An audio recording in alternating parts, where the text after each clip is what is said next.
This is part 4 of chapter number 4, Magnetic Effects of Electric Current of class 12th. Okay, in the previous part, we have studied about force acting on a current carrying conductor placed in a magnetic field, then torque experienced by a current carrying loop when it is placed in a magnetic field. Okay, now in this part, we'll study about moving coil galvanometer, then how to convert a galvanometer into ammeter, and the conversion of a galvanometer into voltmeter. Okay, now let's start with moving coil galvanometer. It is a device which is used for detecting electric currents. Okay, so galvanometer is a device which can detect electric current in a circuit. Okay, it is not used to measure the electric current. Electric current can be measured by a device called as ammeter. So here galvanometer detects the electric current in an electric circuit. The basic principle of moving coil galvanometer is when a current carrying loop is placed in a magnetic field, it experiences a torque. So in the previous topic, we have studied that whenever a current carrying loop, whether it is a rectangular loop or a circular loop, when it is placed in a magnetic field, it experiences a torque, and the torque is given by NIAB sin theta, where N is the number of turns of the coil, A is the area of the coil, B is the magnetic field, and theta is the angle between normal to the plane of the coil, that is area vector and the magnetic field. Okay, now let's study about its construction. The construction of moving coil galvanometer. It consists of a rectangular coil having a large number of turns which are wounded over a metallic non-magnetic frame. So here you are seeing the cross-sectional view. These lines, parallel lines, which you are seeing, these are the number of turns of the coil which are wounded over a metallic non-magnetic frame. Okay, this is the cross-sectional view. So these are the number of turns of the coil which are wounded over a non-magnetic frame. Okay, now this coil is free to rotate about a fixed axis in a radial magnetic field. This coil can rotate in the magnetic field. Okay, now the magnetic field here is radial. Radial means acting along the radius. And this radial magnetic field can be produced, can be obtained by cylindrical pole pieces of the magnet. So here the magnets are having cylindrical pole pieces so that the magnetic field is radial, that is acting towards the radius. Now why this radial magnetic field is taken? So that whenever the coil rotates, at every situation, the area vector that is perpendicular to the plane of the coil and the magnetic field will be always making an angle of 90 degree to each other, so that sine theta is equal to 1. So here in every situation, that is whenever the current is passed through the coil, this coil will rotate, and in every situation the area vector and the magnetic field are perpendicular to each other. So that is why the radial magnetic field is taken, and this radial magnetic field is obtained by cylindrical pole pieces. Also, a cylindrical iron core is mounted inside the frame, which not only makes the field radial, also it increases the strength of the magnetic field. Okay, so this is the cylindrical soft iron core which is mounted inside the frame, which helps to make the field radial and also increases the strength of the magnetic field. And in this radial magnetic field, theta is always equal to 90 degrees, so that sine theta is equal to 1. Okay, also a spring is attached to the coil. Okay, this is the spring which is attached to the coil, which will provide restoring torque. And this spring is made up of phosphor bronze or quartz so that its torsion constant is low. Okay, we'll come to it why the torsion constant of the spring should be low. Okay, also a pointer is attached to it. Whenever the coil rotates, the pointer will move on the scale. Okay, so this is the scale on which the pointer will move. So this is the simple construction of a moving coil galvanometer. So it consists of a rectangular coil which is wounded over a non-magnetic frame. Okay, and this rectangular coil is free to rotate in radial magnetic field. And how is this radial magnetic field obtained? By cylindrical pole pieces. Also, there is a soft iron core which is mounted inside the frame. This will help to make the field radial. Also, it increases the strength of the magnetic field. Then to the coil, a pointer is attached so that whenever the coil rotates, the pointer will move on the square and the reading can be noted down. Now its theory and working. Since the field is radial, so whatever be the position of the plane of the coil and the magnetic field will always be perpendicular to each other. That is, the angle between the area vector and the magnetic field will be 90 degrees. Okay, now let I current is flowing and the area of the coil is length into breadth, that is L into B, and the number of turns, let it be capital N. Now when the current is passed through the coil, we know that any coil which is placed in a magnetic field, it experiences a torque and it experiences a torque NIAB sine theta. Here theta will be always equal to 90 degree because of the radial magnetic field.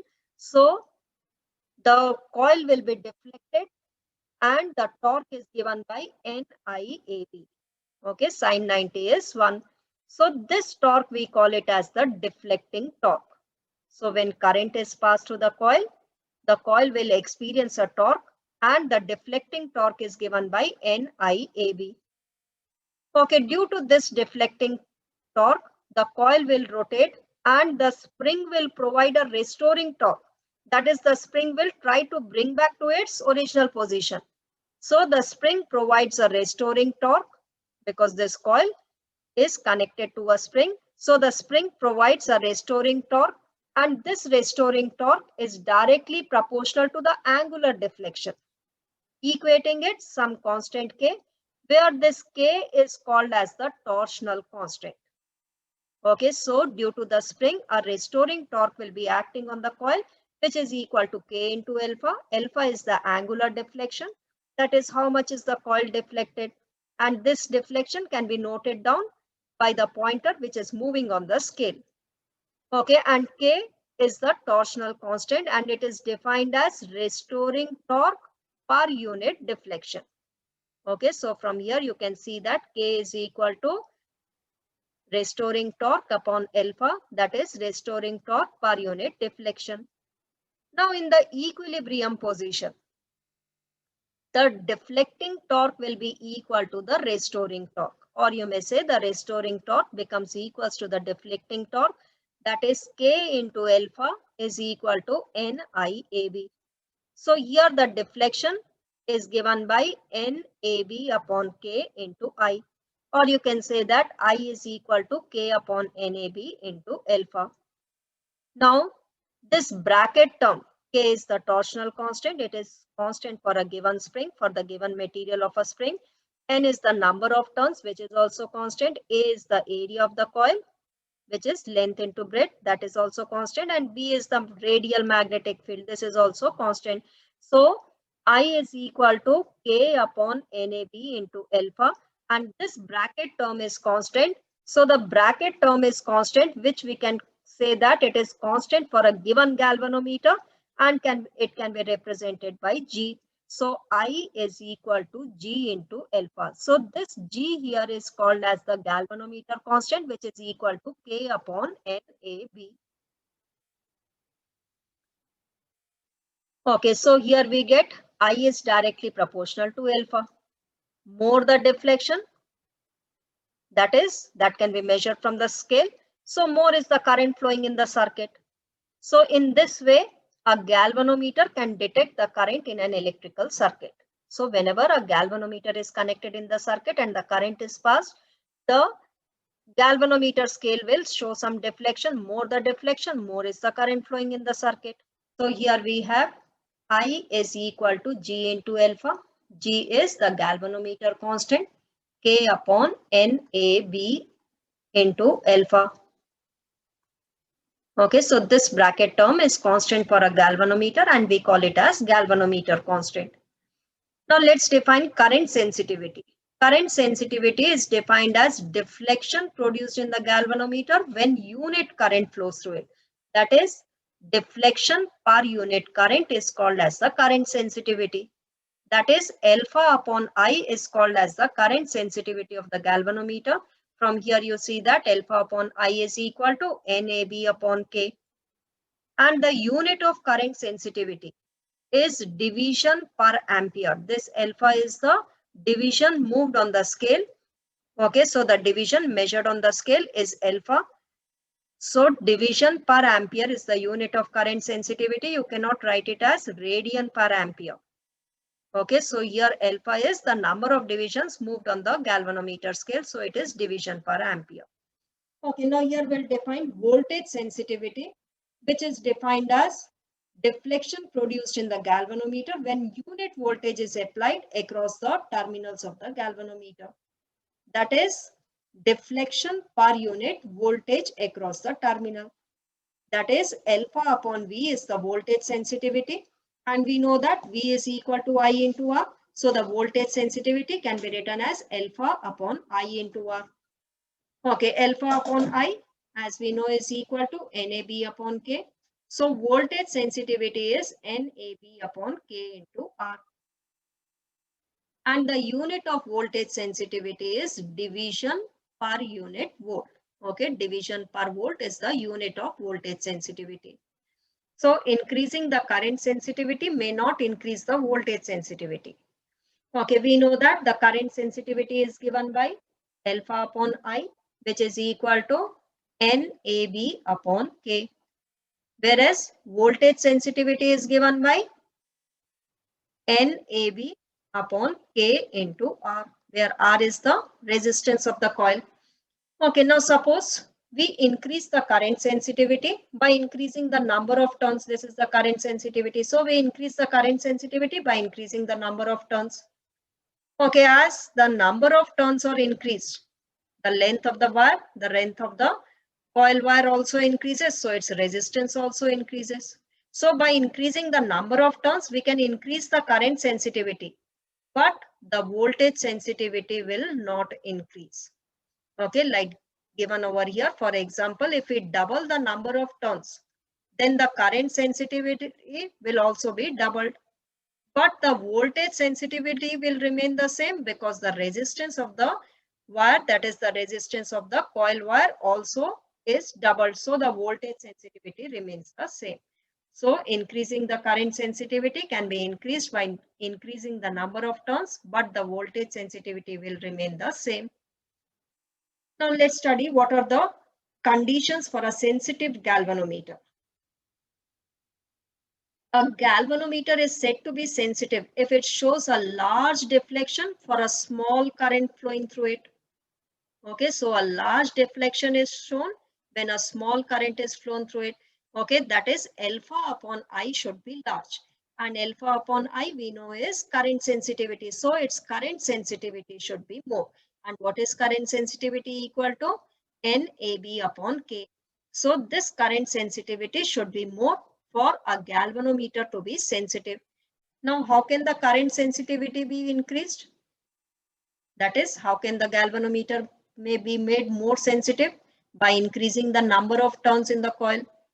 But the number of turns cannot be increased beyond a certain limit, because if the number of turns are increased, then the resistance of the galvanometer also increases and it will make it bulky. Okay, the second is by increasing the magnetic field. By using a strong horseshoe magnet, the magnetic field can be increased. By increasing the area of the coil, but area also cannot be increased beyond a certain limit because the galvanometer will become bulky. As the area becomes more, the galvanometer will become bulky. Okay, then K should be less. K is the torsional constant, that should be small, and the value of the torsional constant is small for quartz or phosphor bronze. So that is why the suspension strip or the spring is made up of phosphor, bronze or quartz, so that the galvanometer is more sensitive. Now let's study how to convert a galvanometer into ammeter. An ammeter is a device which is used to measure electric current in an electric circuit. But a galvanometer is a device which is used to detect electric current in the electric circuit. A galvanometer cannot be used to measure electric current because of two reasons. The first is galvanometer is having a large resistance which changes the value of current.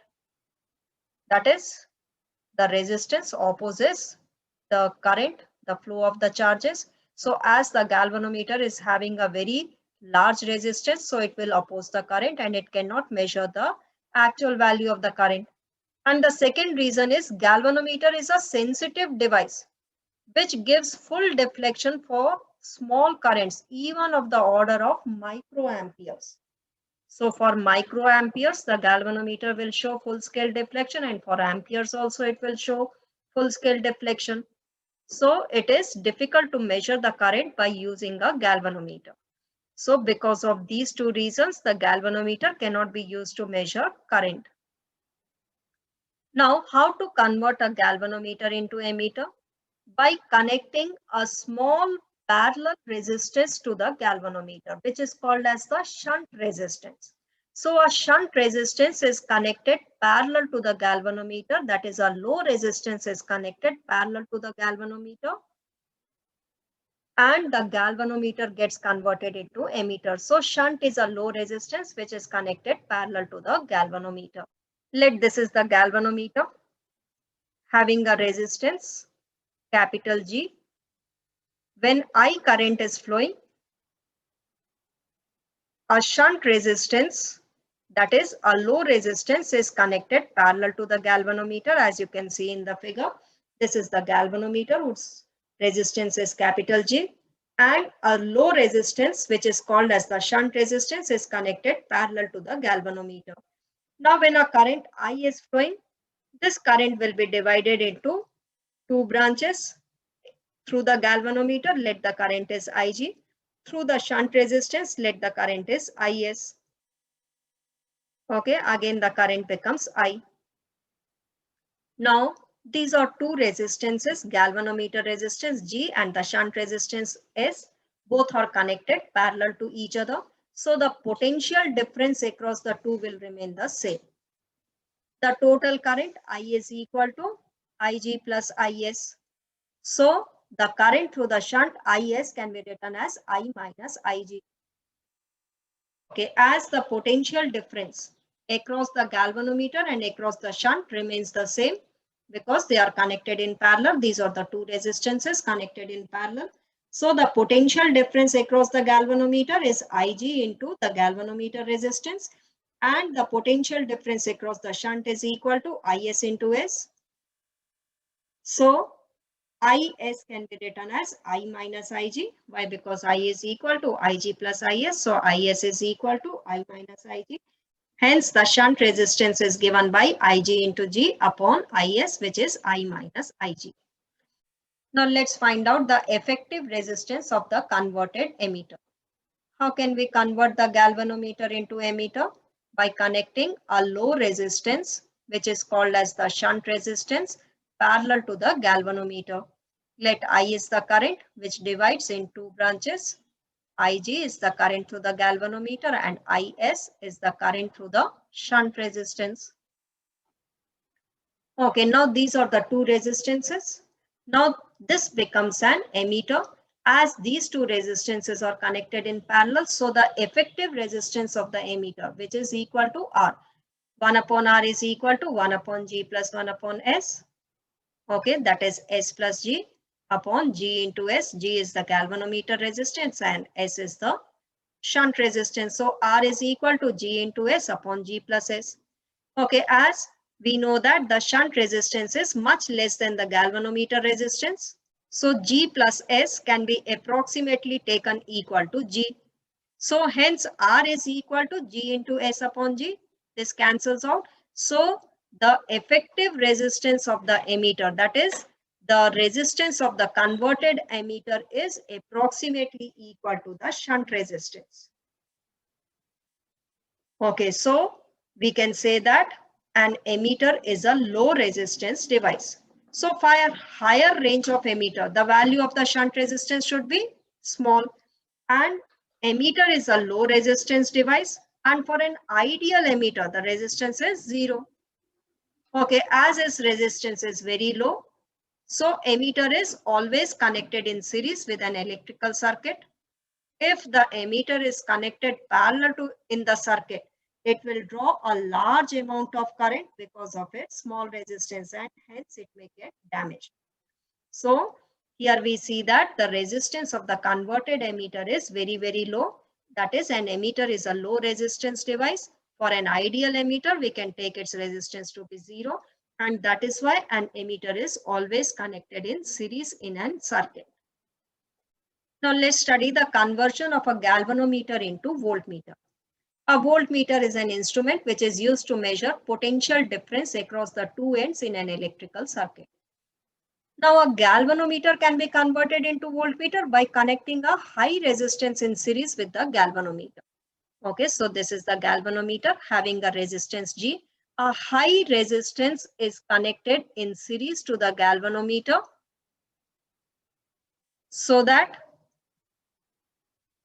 the current flowing through the galvanometer as well the resistance is the same. So the potential difference or the voltage source is V.